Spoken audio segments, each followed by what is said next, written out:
તાપી જિલ્લાના સોનગઢ ખાતે જનકલ્યાણ શિબિર અને પીએમ સ્વનિધિ મહોત્સવનું આયોજન કરવામાં આવ્યું હતું. આ શિબિરનો મુખ્ય ઉદ્દેશ નાગરિકોને સરકારની વિવિધ કલ્યાણકારી યોજનાઓનો લાભ સરળતાથી અને સીધો પહોંચાડવામાં આવ્યો હતો. સોનગઢ નગરપાલિકા કક્ષાનો જનકલ્યાણ શિબિર અને પીએમ સ્વનિધિ મહોત્સવ સોનગઢના કોમ્યુનિટી હોલ રંગઉપવન ખાતે યોજાયો હતો. આ કાર્યક્રમમાં રમતગમત, યુવક સેવા અને સાંસ્કૃતિક પ્રવૃત્તિઓ, ઉદ્યોગ, લઘુ, સૂક્ષ્મ અને મધ્યમ ઉદ્યોગ, મીઠા ઉદ્યોગ, પ્રવાસન અને યાત્રાધામ વિકાસ સહિતના વિભાગોના પ્રતિનિધિઓ સાથે સરકારની વિવિધ યોજનાઓની માહિતી નાગરિકો સુધી પહોંચાડવામાં આવી હતી. કાર્યક્રમમાં રાજ્યમંત્રી શ્રી ડોક્ટર જયરામભાઈ ગામિત, તાપી જિલ્લા ભાજપ મહામંત્રી નિખિલભાઈ શેઠ, સોનગઢ નગર પ્રમુખ અમિતભાઈ અગ્રવાલ, નગરપાલિકા પ્રમુખ સારિકાબહેન પાટીલ, ઉપપ્રમુખ પ્રકાશભાઈ ગામિત, કારોબારી અધ્યક્ષ હેતલભાઈ મહેતા, નગરપાલિકાના સભ્યો તેમજ ચીફ ઓફિસર સહદેવસિંહ વનાર સહિતના મહાનુભાવો ઉપસ્થિત રહ્યા હતા.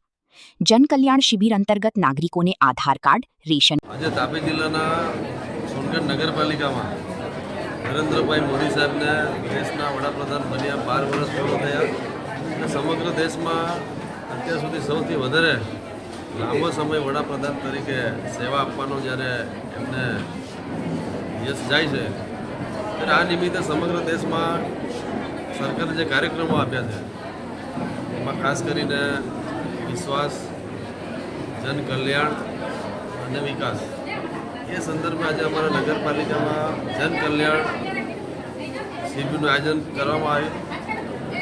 આ શિબિરમાં કેન્દ્ર સરકાર અને રાજ્ય સરકારની આશરે 15 જેટલી યોજનાઓનો લાભ પણ અહીંયા આપવામાં આવ્યો અને જે લાભાર્થીઓ બાકી હશે એમનું પણ ફોર્મ ભરીને આગામી દિવસોમાં એમને પણ લાભ આપવામાં આવશે.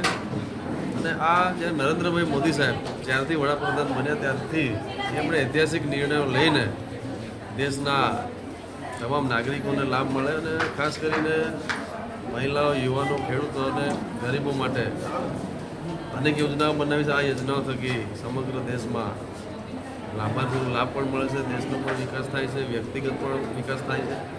ત્યારે વિકસિત ભારતનું જે સપનું સાકાર કરવા માટે નરેન્દ્રભાઈ મોદી સાહેબનું સપનું છે એ સમગ્ર દેશનું સપનું પણ બની ગયું છે. અને અત્યારથી જ 2047 ભારત વિકસિત બનાવવા માટે અમારો તાપી જિલ્લો પણ અને વહીવટીતંત્ર જેટલી પણ સરકારશ્રીની યોજનાઓ છે એનો દરેક વ્યક્તિને લાભ મળે એના માટે પ્રયત્ન કરશે. આગામી દિવસોમાં સરકારશ્રીએ જે કાર્યક્રમો આપ્યા છે 21 જૂન સુધીના એ તમામ કાર્યક્રમો તાપી જિલ્લામાં પણ સારી રીતે પૂરા પાડવામાં આવશે.